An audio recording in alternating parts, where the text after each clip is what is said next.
ਸਤਿ ਸ਼੍ਰੀ ਅਕਾਲ। On air TV ਦੇ ਨਾਲ ਤੁਸੀਂ ਬਣੇ ਹੋਏ ਹੋ। ਮੈਂ ਹਾਂ ਸੁਖ ਸੋਹਲ। ਕਿਸਾਨੀ ਅੰਦੋਲਨ ਹੁਣ ਇੱਕ ਜਨ ਅੰਦੋਲਨ ਬਣ ਚੁੱਕਿਆ ਹੈ, ਲੋਕ ਲਹਿਰ ਬਣ ਚੁੱਕੀ ਹੈ। ਹਰ ਵਰਗ ਦੇ ਲੋਕ ਇਸ ਦੇ ਵਿੱਚ ਸ਼ਮੂਲੀਅਤ ਕਰਕੇ ਕਿਸਾਨ ਤੇ ਮਜ਼ਦੂਰ ਦੀ ਲੜਾਈ ਦੇ ਵਿੱਚ ਆਪਣਾ ਯੋਗਦਾਨ ਪਾਉਂਦੇ ਨਜ਼ਰ ਆ ਰਹੇ ਨੇ। ਆਦਮਪੁਰ ਤੋਂ ਅਕਾਲੀ ਦਲ ਦੇ ਵਿਧਾਇਕ ਪਵਨ ਕੁਮਾਰ ਟੀਨੂ ਹੁਣੀ ਵੀ ਪਹੁੰਚੇ ਹੋਏ ਨੇ, ਜਿਨ੍ਹਾਂ ਵੱਲੋਂ ਲਗਾਤਾਰ ਇੱਥੇ ਸੇਵਾ ਦੇ ਵਿੱਚ ਹਿੱਸਾ ਲਿਆ ਜਾ ਰਿਹਾ ਹੈ।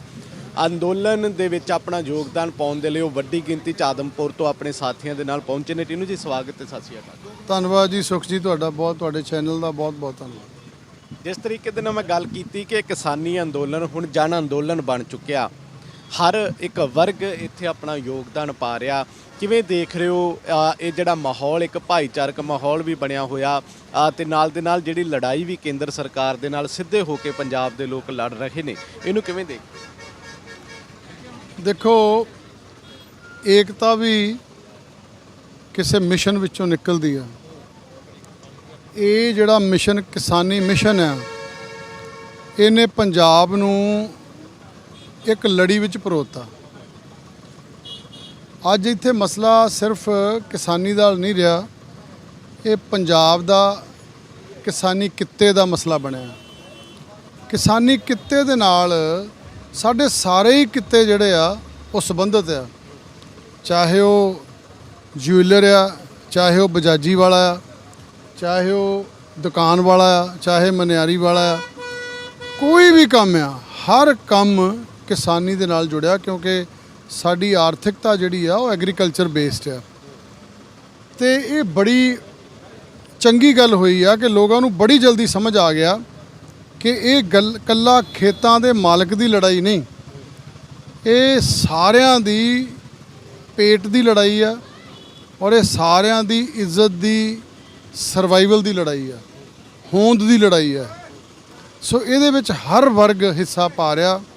ਮਜ਼ਦੂਰ ਆ ਰਹੇ ਆ, ਉਹ ਕਹਿੰਦੇ, ਲਿਖ ਕੇ ਕਹਿੰਦੇ ਆ ਵੀ ਜ਼ਮੀਨ ਨਹੀਂ ਪਰ ਜ਼ਮੀਰ ਹੈ। ਤੇ ਮੈਂ ਇੱਥੇ, ਅਸੀਂ ਅੱਜ ਤੀਜਾ ਗੇੜਾ ਸਾਡਾ, ਤੇ ਦੇਖ ਕੇ ਹੈਰਾਨ ਹੋ ਗਿਆ ਵੀ ਕੱਲ੍ਹ ਸਾਰਾ ਦਿਨ ਬਾਰਿਸ਼ ਪਈ ਗਈ, ਮੌਸਮ ਖਰਾਬ ਸੀ। ਮੈਂ ਅੰਦੋਲਨ ਵਿੱਚ ਆਏ ਪੰਜਾਬੀਆਂ ਦਾ, ਹਰਿਆਣੇ ਵਾਲਿਆਂ ਦਾ ਹੌਸਲਾ ਤੇ ਜੋਸ਼ ਦੇਖ ਕੇ ਦੰਗ ਰਹਿ ਗਿਆ ਕਿ ਇੰਨੇ ਖਰਾਬ ਮੌਸਮ ਵਿੱਚ ਵੀ ਸੇਵਾ ਦਾ ਜਿਹੜਾ, ਲੜਾਈ ਦਾ ਜਿਹੜਾ ਅਕੀਦਾ ਆ, ਉਹ ਨਹੀਂ, ਉਹਦੇ ਵਿੱਚ ਫਰਕ ਨਹੀਂ ਪਿਆ ਕੋਈ ਵੀ। ਅੱਛਾ, ਲੋਕ ਇਹਦੇ ਪਿੱਛੇ ਵੀ ਆਖ ਰਹੇ ਨੇ ਟੀਨੂ ਜੀ ਕਿ ਅਸੀਂ ਜਿਹੜਾ ਸਿਆਸਤ ਨੂੰ ਮਨਫੀ ਕੀਤਾ ਨਾ, ਇਸ ਅੰਦੋਲਨ 'ਚੋਂ ਪਾਰਟੀਆਂ ਨੂੰ ਮਨਫੀ ਕੀਤਾ, ਕਿ ਜਿਵੇਂ ਤੁਸੀਂ ਵੀ ਆਏ ਹੋ ਤਾਂ ਇੱਕ ਅਜਿਹੇ ਸ਼ਖਸ ਵਜੋਂ ਆਏ ਹੋ ਕਿ ਇਸ ਅੰਦੋਲਨ 'ਚ ਆਪਣਾ ਯੋਗਦਾਨ ਪਾਉਣ ਜਾ ਰਹੇ ਹੋ। ਸੋ ਜਿਹੜਾ ਉਹ ਕਹਿੰਦੇ ਕਿ ਅਸੀਂ ਸਿਆਸਤਦਾਨਾਂ ਨੂੰ ਮਨਫੀ ਕੀਤਾ, ਉਹੀ ਵਜ੍ਹਾ ਹੈ ਕਿ ਅੰਦੋਲਨ ਜਿਹੜਾ ਇਸ ਵੇਲੇ ਪੂਰੀ ਤਰ੍ਹਾਂ ਦੇ ਨਾਲ ਜਿੱਤ ਦੇ ਕੰਢੇ ਦੇ ਉੱਤੇ। ਦੇਖੋ, ਆਪਣਾ ਆਪਣਾ ਨਜ਼ਰੀਆ ਆ ਦੇਖਣ ਦਾ। ਕੇਂਦਰ ਦੀ ਸਰਕਾਰ ਨੇ ਇਹ ਸਿਆਸੀ ਪੋਲੀਟੀਕਲ ਜਿਹੜਾ ਆ ਕਦਮ ਚੱਕਿਆ ਸੀ, ਜਿਹਦਾ ਨੁਕਸਾਨ ਪੰਜਾਬ ਨੂੰ ਵੱਡੇ ਪੱਧਰ ਤੇ ਹੋਣਾ ਸੀ। ਸੋ ਉਹਦਾ ਜਵਾਬ ਦੇਣ ਦਾ ਤਰੀਕਾ ਸਾਡੀਆਂ ਕਿਸਾਨ ਜਥੇਬੰਦੀਆਂ ਨੇ ਕੱਢਿਆ, ਲੇਕਿਨ ਸ਼੍ਰੋਮਣੀ ਅਕਾਲੀ ਦਲ ਨੇ ਇਹ ਸੋਚਿਆ ਕਿ ਕਿਸਾਨ ਤਾਂ ਸਾਡੇ ਆ, ਮਜ਼ਦੂਰ ਵੀ ਸਾਡੇ ਆ, ਪੰਜਾਬੀ ਸਾਰੇ ਸਾਡੇ ਆ, ਤੇ ਜੋ ਇਹ ਫੈਸਲਾ ਲੈਂਦੇ ਆ ਸ਼੍ਰੋਮਣੀ ਅਕਾਲੀ ਦਲ ਇਹਨਾਂ ਦੀ ਪਿੱਠ ਪਿੱਛੇ ਖੜਾ ਹੋਏਗਾ। ਤਾਂ ਅਸੀਂ ਆਪਣਾ ਇਹ ਫਰਜ਼ ਨਿਭਾ ਰਹੇ ਹਾਂ। ਜਿੰਨੀ ਦੇਰ ਤੱਕ ਇਹਦੀ ਕਾਮਯਾਬੀ ਨਹੀਂ ਮਿਲਦੀ ਅੰਦੋਲਨ ਨੂੰ, ਅਸੀਂ ਸਾਰੇ ਨਾਲ ਰਵਾਂਗੇ। ਸਿਆਸਤ ਮਨਫੀ ਹੋ ਜਾਵੇ, ਕੁਛ ਵੀ ਹੋ ਜਾਵੇ, ਲੇਕਿਨ ਇਹ ਪੰਜਾਬ ਦੀ ਹੋਂਦ ਦੀ ਲੜਾਈ ਆ। ਅਸੀਂ ਇੱਥੇ ਕੋਈ ਸਿਆਸੀ ਲੀਡਰ ਵਜੋਂ ਨਹੀਂ ਆਏ, ਅਸੀਂ ਸੇਵਾਦਾਰ ਵਜੋਂ ਆਏ ਹਾਂ। ਅਸੀਂ ਮਜ਼ਦੂਰਾਂ ਤੇ ਕਿਸਾਨਾਂ ਦੀ ਏਕਤਾ ਦੇ ਅਲੰਬਰਦਾਰ ਬਣ ਕੇ ਅਸੀਂ ਤਾਂ ਝੰਡਾ ਚੁੱਕ ਕੇ ਆਏ ਹਾਂ। ਝੰਡਾ ਚੁੱਕਿਆ। ਅੱਛਾ, ਖਬਰਾਂ ਪੰਜਾਬ ਤੋਂ ਜਿਹੜੀਆਂ ਮਿਲ ਰਹੀਆਂ ਨੇ ਕਿ ਜਿਹੜੇ ਲੋਕ ਹਰਜੀਤ ਗਰੇਵਾਲ ਹੁਣਾਂ ਦਾ ਬਾਈਕਾਟ ਕਰ ਰਹੇ ਨੇ, ਜਿਹੜੇ ਲੋਕ ਭਾਜਪਾ ਆਗੂਆਂ ਦਾ ਵਿਰੋਧ ਕਰ ਰਹੇ ਨੇ, ਉਹਨਾਂ ਦੇ ਉੱਤੇ ਧੜਾ ਧੜ ਪਰਚੇ ਹੋ ਰਹੇ ਨੇ, ਪੰਜਾਬ ਸਰਕਾਰ ਕਾਰਵਾਈ ਕਰ ਰਹੀ ਹੈ। ਇਸ ਨੂੰ ਕਿਵੇਂ ਦੇਖਦੇ ਹੋ? ਫਿਰ ਤਾਂ ਕੱਲ੍ਹ ਨੂੰ ਇਹ ਵੀ ਆਖ ਕੇ ਪਰਚਾ ਕੀਤਾ ਜਾ ਸਕਦਾ ਕਿ ਤੁਸੀਂ ਅੰਦੋਲਨ ਦੇ ਵਿੱਚ ਕਿਉਂ ਗਏ, ਉੱਥੇ ਜਾ ਕੇ ਤੁਸੀਂ ਨਾਅਰੇ ਕਿਉਂ ਲਗਾਏ? ਦੇਖੋ, ਵੈਸੇ ਮੈਂ ਪੰਜਾਬ ਦੀ ਗੱਲ ਕਰਕੇ ਕੋਈ ਐਵੇਂ ਸਿਆਸੀ ਇਹਨੂੰ ਰੰਗਤ ਨਹੀਂ ਦੇਣੀ ਚਾਹੁੰਦਾ। ਮੰਦਭਾਗਾ ਸਮਝਦੇ ਹੋ ਕਿ ਜਿਹੜੇ ਲੋਕਾਂ 'ਚ ਜਿਹੜਾ ਗੁੱਸਾ ਹੈ ਕਿ ਸਾਡੇ ਉੱਤੇ ਕਾਨੂੰਨ ਕੇਂਦਰ ਸਰਕਾਰ ਥੋਪ ਰਹੀ ਹੈ, ਉਸ ਪਾਰਟੀ ਖਿਲਾਫ, ਉਹਨਾਂ ਦੇ ਆਗੂਆਂ ਖਿਲਾਫ ਗੁੱਸਾ ਹੈ, ਤਾਂ ਫਿਰ ਸਰਕਾਰ ਇਹਦੇ ਤੋਂ ਕਿਉਂ ਪਰੇਸ਼ਾਨ ਹੈ? ਸਰਕਾਰ ਤਾਂ ਕਿਸੇ ਦੂਜੀ ਪਾਰਟੀ ਦੀ ਹੈ ਨਾ। ਨਾਲੇ ਤਾਂ ਕੈਪਟਨ ਅਮਰਿੰਦਰ ਸਿੰਘ ਖੁਦ ਕਹਿ ਰਹੇ ਨੇ ਕਿ ਉਹ ਅੰਦੋਲਨਕਾਰੀਆਂ ਦੇ ਨਾਲ ਨੇ। ਬਿਲਕੁਲ, ਦੇਖੋ ਕੈਪਟਨ ਅਮਰਿੰਦਰ ਸਿੰਘ ਦਾ ਪੰਜਾਬ ਦੀ ਸਰਕਾਰ ਦਾ ਦੋਹਰਾ ਚਿਹਰਾ ਆ। ਇੱਕ ਪਾਸੇ ਤਾਂ ਪਹਿਲਾਂ ਇਹਨਾਂ ਨੇ ਕਿਸਾਨ ਜਥੇਬੰਦੀਆਂ ਨੂੰ, ਪੰਜਾਬੀਆਂ ਨੂੰ ਕਹਿ ਦਿੱਤਾ ਵੀ ਤੁਸੀਂ ਦਿੱਲੀ ਜਾਓ ਜੀ, ਪੰਜਾਬ 'ਚ ਨਾ ਡਿਸਟਰਬੈਂਸ ਕਰੋ, ਦਿੱਲੀ ਜਾਓ, ਜਾ ਕੇ ਅੰਦੋਲਨ ਕਰੋ। ਹੁਣ ਜੇ ਦਿੱਲੀ ਆਏ ਆ ਤੇ ਆਪੇ ਹੀ ਚੋਰੀ ਚੋਰੀ ਗ੍ਰਹਿ ਮੰਤਰੀ ਨਾਲ ਮੀਟਿੰਗ ਕਰੀ ਜਾਂਦੇ ਆ। ਦੂਜਾ, ਭਾਰਤੀ ਜਨਤਾ ਪਾਰਟੀ ਦੀ ਲੀਡਰਸ਼ਿਪ ਜਿਹੜੀ ਪੰਜਾਬ ਦੀ ਆ, ਸੁਖ ਜੀ, ਉਹਨੂੰ ਤਾਂ ਮੈਂ ਸਮਝਦਾ ਧੇਲੇ 'ਚ ਨਹੀਂ ਪੁੱਛਿਆ ਕੇਂਦਰ ਦੀ ਬੀਜੇਪੀ ਨੇ, ਨਾ ਬਿੱਲ ਬਣਾਉਣ ਲੱਗਿਆ, ਨਾ ਬਿੱਲ ਪਾਸ ਕਰਨ ਲੱਗਿਆ, ਨਾ ਬਾਅਦ 'ਚ। ਉਹ ਤਾਂ ਐਵੇਂ ਹੀ ਬੀਜੇਪੀ ਦੇ ਲੀਡਰ ਦੀ ਤਾਂ ਪੁੱਛ ਪ੍ਰਤੀਤ ਹੀ ਨਹੀਂ ਪੰਜਾਬ 'ਚ। ਉਹ ਤਾਂ ਨਾ ਹੋਇਆ ਨਾਲ ਦੇ ਆ ਪੰਜਾਬ ਦੇ ਲੀਡਰ। ਲੇਕਿਨ ਹੁਣ ਉਹਨਾਂ ਦਾ ਬਚਾਓ ਵੀ ਕੈਪਟਨ ਅਮਰਿੰਦਰ ਸਿੰਘ ਕਰ ਰਿਹਾ। ਜੇ 307 ਦੇ ਪਰਚੇ ਦਰਜ ਹੋ ਰਹੇ ਕਿਸਾਨਾਂ ਦੇ ਉੱਤੇ, ਕਿਸਾਨ ਜਥੇਬੰਦੀਆਂ ਦੇ ਉੱਤੇ, ਹੁਣ ਅਡਾਨੀ ਤੇ ਅੰਬਾਨੀ ਦੇ ਪ੍ਰੈਸ਼ਰ ਦੇ ਨਾਲ ਹੁਣ ਕਹਿੰਦੇ ਆ ਜੀ ਟਾਵਰਾਂ ਨੂੰ ਨੁਕਸਾਨ ਨਾ ਪਹੁੰਚਾਓ। ਪਹਿਲਾਂ ਰੇਲਵੇ ਲਾਈਨਾਂ ਤੋਂ ਉਠਾ ਲਿਆ, ਕਿਸਾਨਾਂ ਨੂੰ ਇੱਧਰ ਨੂੰ ਤੋਰ ਲਿਆ, ਤੇ ਹੁਣ ਕਹਿੰਦੇ ਟਾਵਰਾਂ ਨੂੰ ਨੁਕਸਾਨ ਨਾ ਪਹੁੰਚਾਓ। ਇੱਕ ਪਾਸੇ ਤੁਸੀਂ ਕਹਿੰਦੇ ਆ ਵੀ ਅਡਾਨੀ ਪੰਜਾਬ ਦੇ ਕਿਸਾਨਾਂ ਦੀ ਜ਼ਮੀਨ ਦੇ ਉੱਤੇ ਕਬਜ਼ਾ ਕਰਨਾ ਚਾਹੁੰਦਾ, ਤੇ ਇੱਕ ਪਾਸੇ ਤੁਸੀਂ ਉਹਦਾ ਸਾਰਾ ਦਬਦਬਾ ਵੀ, ਆਰਥਿਕ ਤੌਰ ਤੇ ਉਹਦਾ ਦਬਦਬਾ ਵੀ ਬਣਾਈ ਰੱਖਣਾ ਚਾਹੁੰਦੇ ਆ ਪੰਜਾਬ ਤੇ। ਸੋ ਇਹ ਦੋਹਰਾ ਫੇਸ ਆ ਕੈਪਟਨ ਅਮਰਿੰਦਰ ਸਿੰਘ ਦਾ। ਤੇ ਮੈਂ ਸਮਝਦਾ ਵੀ ਇਹ ਗੱਲਾਂ ਆਪਾਂ ਬਾਅਦ 'ਚ ਜਾ ਕੇ ਵੀ ਪੰਜਾਬ 'ਚ ਕਰਾਂਗੇ। ਹਾਲੇ ਤਾਂ ਅਰਦਾਸ ਆ, ਹਾਲੇ ਤਾਂ ਅਪੀਲ ਆ ਸੰਗਤਾਂ ਨੂੰ, ਮਹਾਰਾਜ ਅੱਗੇ ਅਰਦਾਸ ਆ ਕਿ ਇੱਕ ਅੰਦੋਲਨ ਸਿਰੇ ਚੜ੍ਹ ਜਾਵੇ ਤੇ ਕੈਪਟਨ ਅਮਰਿੰਦਰ ਸਿੰਘ ਵੀ ਇਹਦੇ ਵਿੱਚ ਨਾ ਦਖਲ ਦੇਣ, ਨਾ ਪ੍ਰੈਸ਼ਰ 'ਚ ਲੈ ਕੇ ਆਉਣ ਜਥੇਬੰਦੀਆਂ ਦਾ, ਜਿਹੜਾ ਧਿਆਨ ਦੋਹਰਾ ਵੰਡਣ ਦੀ ਕੋਸ਼ਿਸ਼ ਨਾ ਕਰਨ। ਕਿਉਂਕਿ ਜੇ ਉੱਥੇ ਪਰਚੇ ਕਰੀ ਜਾਣਗੇ ਤੇ ਜਥੇਬੰਦੀਆਂ ਦਾ, ਲੋਕਾਂ ਦਾ ਧਿਆਨ ਪੰਜਾਬ ਚਲ ਜਾਊਗਾ, ਉਹਨਾਂ ਨੂੰ ਫਿਰ ਉੱਥੇ ਜਾ ਕੇ ਲੜਨਾ ਪਊਗਾ। ਹੁਣ ਹੁਸ਼ਿਆਰਪੁਰ ਕੱਲ੍ਹ ਜਾ ਕੇ ਕਿੱਡਾ ਕਿਸਾਨ ਜਥੇਬੰਦੀਆਂ ਨੇ ਧਰਨਾ ਦਿੱਤਾ।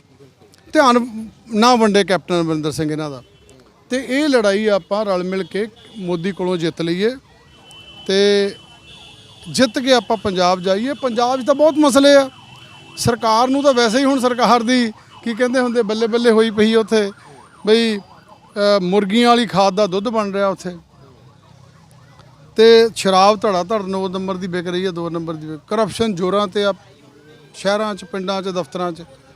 ਹੁਣ ਤਾਂ ਉਹਨਾਂ ਦੇ ਜਿੱਦਾਂ ਕਹਿੰਦੇ ਨਾ 10 ਹੀ ਉਂਗਲਾਂ ਘੇਚ ਆ ਕਾਂਗਰਸੀਆਂ ਦੀ। ਕੋਈ ਪੁੱਛਣ ਦੱਸਣ ਵਾਲਾ ਨਹੀਂ, ਕੋਈ ਪੁੱਛਣ ਦੱਸਣ ਵਾਲਾ ਹੈ ਨਹੀਂ।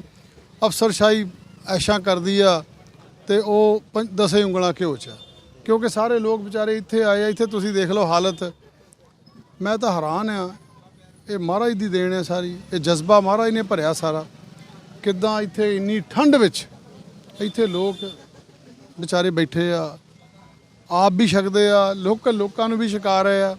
ਕੋਈ ਫਰਕ ਨਹੀਂ ਇੱਥੇ ਪਾਰਟੀਬਾਜੀ ਦਾ, ਕੋਈ ਧਰਮ ਦਾ ਫਰਕ ਨਹੀਂ, ਇੱਥੇ ਕੋਈ ਕਿੱਤੇ ਦਾ ਫਰਕ ਨਹੀਂ। ਇੱਕ ਗੱਲ ਦੱਸਿਓ ਕਿ ਸਰਕਾਰ ਅਜੇ ਵੀ, ਤੁਸੀਂ ਆਖਿਆ ਕਿ ਖੁਦ ਹੈਰਾਨ ਹੋ ਕਿ ਕਿਸ ਤਰੀਕੇ ਦੇ ਨਾਲ ਲੋਕ ਇੱਥੇ ਲੜ ਰਹੇ ਨੇ ਇਸ ਅੰਦੋਲਨ ਨੂੰ, ਆਪਣੀ ਹੱਕਾਂ ਦੀ ਲੜਾਈ ਨੂੰ। ਸਰਕਾਰ ਦੇ ਕੰਨਾਂ ਦੇ ਉੱਤੇ ਅਜੇ ਵੀ ਨਹੀਂ ਜੂੰ ਸਰਕ ਰਹੀ। ਕੱਲ੍ਹ ਤਾਂ ਕਿਸਾਨ ਜਥੇਬੰਦੀਆਂ ਦੇ ਆਗੂਆਂ ਨੂੰ ਵੀ ਬੇਰੰਗ ਮੋੜਤਾ, ਸਿੱਧਾ ਇਹ ਕਹਿ ਕੇ ਕਿ ਅਸੀਂ ਕਾਨੂੰਨ ਨਹੀਂ ਰੱਦ ਕਰਵਾ ਸਕਦੇ, ਤੁਸੀਂ ਹੋਰ ਜੋ ਕਰਵਾਉਣਾ ਕਰਵਾ ਲਓ। ਤੁਹਾਨੂੰ ਲੱਗਦਾ ਹੈ ਕਿ ਸਰਕਾਰ ਨੂੰ ਆਪਣਾ ਹੈਂਕੜ ਵਾਲਾ ਜਿਹੜਾ ਰਵੱਈਆ ਹੁਣ ਛੱਡ ਦੇਣਾ ਚਾਹੀਦਾ? 60 ਦੇ ਕਰੀਬ ਜਾਨਾਂ ਚਲੇ ਗਈਆਂ ਇਸ ਅੰਦੋਲਨ ਦੇ ਵਿੱਚ, ਮੀਂਹ ਦੇ ਵਿੱਚ ਲੋਕ ਭਿੱਜ ਰਹੇ ਨੇ, ਠੰਡ ਦੇ ਵਿੱਚ ਬਜ਼ੁਰਗ ਬੱਚੇ ਠਰ ਰਹੇ ਨੇ, ਪਰ ਸਰਕਾਰ 10 ਤੋਂ ਮਸ ਨਹੀਂ ਹੋ ਰਹੀ। ਮੈਂ ਅਪੀਲ ਕਰੂੰਗਾ ਭਾਰਤੀ ਜਨਤਾ ਪਾਰਟੀ ਦੀ ਸਰਕਾਰ ਨੂੰ ਕਿ ਉਹ ਪੰਜਾਬ ਤੇ ਹਰਿਆਣੇ ਨੂੰ ਬੇਗਾਨਗੀ ਦਾ ਅਹਿਸਾਸ ਨਾ ਕਰਾਉਣ। ਸਾਨੂੰ ਇਦਾਂ ਨਾ ਲੱਗੇ ਵੀ ਅਸੀਂ ਓਪਰੇ ਆ ਕੇਂਦਰ ਦੀ ਸਰਕਾਰ ਲਈ ਜਾਂ ਬਾਕੀ ਦੇਸ਼ ਲਈ। ਇਹ ਠੀਕ ਨਹੀਂ ਦੇਸ਼ ਵਾਸਤੇ। ਲੇਕਿਨ ਮੋਦੀ ਸਾਹਿਬ ਦਾ ਜੋ ਰਵੱਈਆ ਆ, ਜੋ ਹੈਂਕੜ ਆ, ਉਹ ਦੇਸ਼ ਲਈ ਮਾਰੂ ਆ, ਉਹ ਦੇਸ਼ ਨੂੰ ਵੰਡਣ ਵਾਲੀ ਆ, ਉਹ ਭੇਦਭਾਵ ਵਾਲੀ ਆ। ਮੈਨੂੰ ਲੱਗਦਾ ਵੀ ਪੰਜਾਬ ਦੇ ਲੋਕਾਂ ਦੀ ਰੰਗ ਰੂਪ ਦੇਖ ਕੇ ਕੇਂਦਰ ਸਰਕਾਰ ਦੇ ਅੰਦਰ ਜੈਲਸੀ ਜੀ ਆਈ ਆ ਵੀ ਇਹ ਚੰਗੇ ਕਿਉਂ ਆ। ਉਹਨਾਂ ਨੂੰ ਇਹ ਨਹੀਂ ਪਤਾ ਇਹ ਆਪਣੀ ਮਿਹਨਤ ਨਾਲ ਚੰਗੇ ਆ, ਇਹ ਗੁਰੂ ਮਹਾਰਾਜ ਦੀ ਇਹਨਾਂ ਦੇ ਉੱਤੇ ਕਿਰਪਾ ਆ, ਤਾਂ ਇਹਨਾਂ ਦੀ ਰੰਗਤ ਇਦਾਂ ਦੀ ਆ। ਲੇਕਿਨ ਅੱਜ ਨਹੀਂ ਤਾਂ ਕੱਲ ਕੇਂਦਰ ਸਰਕਾਰ ਨੂੰ ਇਹ ਕਾਲੇ ਕਾਨੂੰਨ ਵਾਪਸ ਲੈਣੇ ਪੈਣਗੇ। ਪੰਜਾਬੀਆਂ ਦੇ ਅੱਗੇ, ਸੱਚਾਈ ਦੇ ਅੱਗੇ, ਤਾਕਤ ਦੇ ਅੱਗੇ ਹਮੇਸ਼ਾ ਅੰਗਰੇਜ਼ ਵੀ ਝੁਕਿਆ, ਮੁਗਲ ਵੀ ਝੁਕੇ, ਤਾਂ ਨਰਿੰਦਰ ਮੋਦੀ ਦੀ ਸਰਕਾਰ ਨੂੰ ਵੀ ਝੁਕਣਾ ਪਊਗਾ। ਇਹ ਵੰਡੀਆਂ ਪਾਉਣ ਦੀ ਨੀਤੀ ਛੱਡ ਦੇਵੇ ਬੀਜੇਪੀ, ਇਹ ਦੇਸ਼ ਨੂੰ ਇਕੱਠਾ ਰਹਿਣ ਦੇਵੇ, ਦੇਸ਼ ਦੇ ਲੋਕਾਂ ਨੂੰ ਆਪਸ ਵਿੱਚ ਮਿਲਣ ਜੁਲਣ ਦੇਵੇ। ਪਹਿਲਾਂ ਫਰਕ ਪਾਉਣ ਦੀ ਇੱਥੇ ਕੋਸ਼ਿਸ਼ ਕੀਤੀ, ਇਹ ਤਾਂ ਜੀ ਖਾਲਿਸਤਾਨੀ ਆ, ਇਹ ਤਾਂ ਮਾਓਵਾਦੀ ਆ, ਇਹ ਤਾਂ ਫਲਾਂ ਆ, ਇਹ ਤਾਂ ਟਮਕਾ ਆ ਦੇਖ ਲਓ ਇੱਥੇ ਤੁਸੀਂ। ਇਹਨਾਂ ਲੋਕਾਂ 'ਚ ਕੋਈ ਫਰਕ ਹੈ? ਇੱਥੇ ਸਾਰੀ ਦਿੱਲੀ ਦੇ ਕੰਮਕਾਰ ਵਾਲੇ ਲੋਕ ਇੱਥੇ ਆਣ ਕੇ ਸੇਵਾ ਕਰਦੇ ਆ, ਲੰਗਰ 'ਚ ਸੇਵਾ ਕਰਦੇ ਆ, ਅਮੀਰ ਸੇਵਾ ਕਰ ਰਿਹਾ ਤੇ ਇੱਥੇ ਲੰਗਰ ਵੀ ਛਕਦੇ ਪੰਗਤ 'ਚ ਬਹਿ ਕੇ। ਮੈਂ ਕੱਲ ਮੈਨੂੰ ਸ਼੍ਰੋਮਣੀ ਗੁਰਦੁਆਰਾ ਪ੍ਰਬੰਧਕ ਕਮੇਟੀ ਦੇ ਸੱਜਣ ਦੱਸ ਰਹੇ ਸੀ ਕਿ ਹਰਿਆਣੇ ਦੇ ਨੌਜਵਾਨ ਮੁੰਡੇ ਪੜ੍ਹੇ ਲਿਖੇ ਚੰਗੇ ਘਰਾਂ ਦੇ ਉਹ ਇੱਥੇ ਆਣ ਕੇ ਸੇਵਾ ਕਰ ਰਹੇ ਆ, ਤਾਂ ਉਹ ਪਿਛਲੇ ਦਿਨਾਂ ਤੋਂ ਸੇਵਾ ਕਰਦੇ ਉਹਨਾਂ ਦੇ ਮਨ ਵਿੱਚ ਸਿੱਖੀ ਪ੍ਰਤੀ ਇੰਨਾ ਚਾਅ ਜਾਗ ਪਿਆ ਕਿ ਉਹਨਾਂ ਦੇ ਮਨ ਪਰਿਵਰਤਿਤ ਹੋ ਗਏ ਔਰ ਉਹ ਕਹਿ ਕੇ ਗਏ ਆ ਵੀ ਅਸੀਂ ਤੁਹਾਡੇ ਨਾਲ ਆ ਤੇ ਅਸੀਂ ਵੀ ਹੁਣ ਦਰਬਾਰ ਸਾਹਿਬ ਜਾਵਾਂਗੇ ਤੇ ਅਸੀਂ ਵੀ ਸਿੱਖ ਬਣਨਾ ਚਾਹੁੰਦੇ ਆ, ਅਸੀਂ ਵੀ ਦਸਤਾਰਾਂ ਸਜਾਉਣਾ ਚਾਹੁੰਦੇ ਆ। ਸੋ ਇਹ ਪਰਿਵਰਤਨ ਜਿਹੜਾ ਆ ਇਸ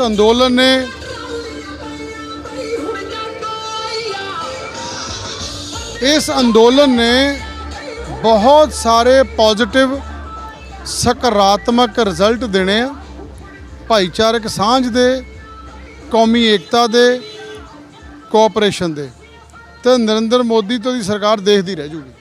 ਸੋ ਬਿਲਕੁਲ ਹਰ ਕੋਈ ਜੋ ਵੀ ਇਸ ਅੰਦੋਲਨ ਦੇ ਵਿੱਚ ਪਹੁੰਚ ਰਿਹਾ ਹੈ, ਉਮੀਦ ਸਾਰਿਆਂ ਨੂੰ ਇਹੀ ਹੈ ਕਿ ਇਹ ਏਕਤਾ ਜਿੱਤ ਜਿਹੜੀ ਇਸ ਏਕਤਾ ਨੂੰ ਜ਼ਰੂਰ ਨਸੀਬ ਹੋਵੇਗੀ, ਕਿਉਂਕਿ ਭਾਵੇਂ ਹੀ ਮੁਸ਼ਕਲਾਂ ਵੱਧ ਰਹੀਆਂ ਨੇ ਮੀਂਹ ਦੇ ਨਾਲ, ਠੰਡ ਦੇ ਨਾਲ, ਤੇ ਉੱਤੋਂ ਸਰਕਾਰ ਦੀ ਜਿਹੜੀ ਮਨਮਰਜ਼ੀ ਜਾਂ ਫਿਰ ਹੈਂਕੜ ਰਵੱਈਏ ਦੇ ਨਾਲ, ਪਰ ਲੋਕਾਂ ਦਾ ਹੌਸਲਾ ਜਜ਼ਬਾ ਵੀ ਜਿਹੜਾ ਹੈ ਜਿਉਂ ਤੇ ਤਿਉਂ ਵੱਧਦਾ ਜਾ ਰਿਹਾ ਹੈ। ਅੱਜ 1 ਮਹੀਨੇ ਤੋਂ ਉੱਪਰ ਦਾ ਸਮਾਂ ਹੋ ਗਿਆ ਹੈ, ਲੋਕ ਅਜੇ ਵੀ ਡਟੇ ਹੋਏ ਨੇ ਤੇ ਅਜੇ ਵੀ ਹਰ ਇੱਕ ਦੀ ਇੱਕੋ ਆਵਾਜ਼ ਹੈ ਕਿ ਸਾਨੂੰ ਇੱਥੇ ਰੁਕਣਾ ਜਿੰਨਾ ਚਿਰ ਮਰਜ਼ੀ ਪਵੇ, ਜਿੰਨਾ ਚਿਰ ਇਹ 3 ਕਾਨੂੰਨ ਰੱਦ ਨਹੀਂ ਹੋ ਜਾਂਦੇ ਅਸੀਂ ਇੱਥੋਂ ਹਿੱਲਣ ਵਾਲੇ ਨਹੀਂ। ਸਹਿਯੋਗੀ ਜਗਰੂਪ ਦੇ ਨਾਲ ਮੈਂ ਸੁਖ ਸੋਹਲ, ਔਨ ਏਅਰ TV।